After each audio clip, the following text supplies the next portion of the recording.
Baiklah, kita akan sedikit mengupas mengenai apa makna dari Islam rahmatan lil alamin itu. Dalam makna Islam rahmatan lil alamin adalah Islam yang kehadirannya di tengah-tengah kehidupan masyarakat yang mampu mewujudkan kedamaian dan kasih sayang bagi manusia maupun alam semesta.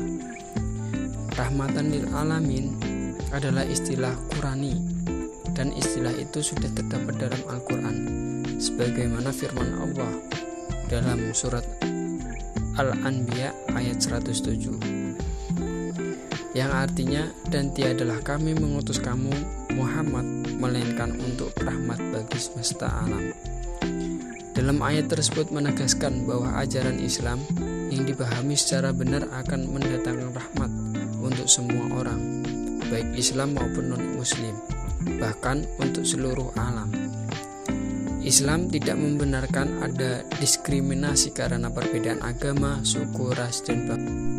Adapun kaitannya mengenai Islam rahmatan lil alamin sebagai Islam yang moderat merupakan pemahaman keagamaan yang mengambil posisi tengah, tidak condong ke kiri maupun condong ke kanan. Dalam konteks Islam wasatiyah, pemahaman ini pada dasarnya juga mengandung prinsip keagamaan yang mengarah pada upaya untuk mengatur kehidupan yang seimbang. Adapun 4 indikator moderasi beragama untuk mewujudkan Islam rahmatan lil alamin. Langsung saja, yang pertama, 1 adalah komitmen kebangsaan. Komitmen kebangsaan merupakan indikator yang sangat penting untuk melihat sejauh mana cara pandang dan ekspresi keagamaan seseorang atau kelompok tertentu terhadap ideologi kebangsaan, terutama komitmennya di dalam menerima Pancasila sebagai dasar negara Indonesia.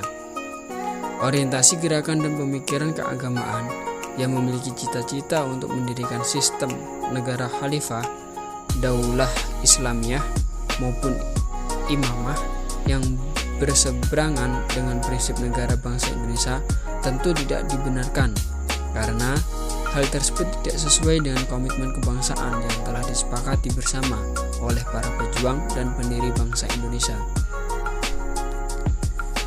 Yang kedua adalah indikator toleransi. Toleransi merupakan sikap untuk memberi ruang dan tidak mengganggu orang lain untuk keyakinan, mengekspresikan keyakinannya, dan menyampaikan pendapat. Indikator yang ketiga adalah anti-radikalisme dan kekerasan. Radikalisme dan kekerasan ada dalam konteks moderasi beragama muncul sebagai akibat dari pemahaman keagamaan yang sempit. Sikap dan ekspresi yang muncul dari ideologi dan pemahaman ini cenderung ingin melakukan perubahan dalam tatanan kehidupan sosial masyarakat dan politik dengan menggunakan cara-cara kekerasan.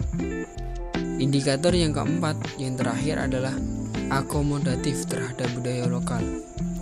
Dalam praktik dan perilaku keagamaan yang akomodatif terhadap tradisi dan budaya lokal dapat digunakan untuk melihat sejauh mana pemahaman tersebut bersedia untuk menerima praktik keagamaan yang mengakomodasi kebudayaan lokal dan tradisi. Orang-orang moderat memiliki kecenderungan lebih rendah, lebih ramah dalam penerimaan tradisi dan budaya lokal dalam perilaku keagamaannya, sejauh tidak bertentangan dengan prinsip dasar agama. Pemahaman keagamaan yang tidak kaku ditandai dengan kesediaan untuk menerima praktik dan perilaku yang tidak semata-mata menekankan pada kebenaran paradigma keagamaan normatif, namun juga paradigma kontekstualis yang positif. Itulah sedikit penjelasan yang dapat saya sampaikan mengenai peneguhan Islam rahmatan lil alamin sebagai Islam moderat. Sekian dari saya. Apabila ada perkataan yang salah, saya mohon maaf. Wassalamualaikum warahmatullahi wabarakatuh.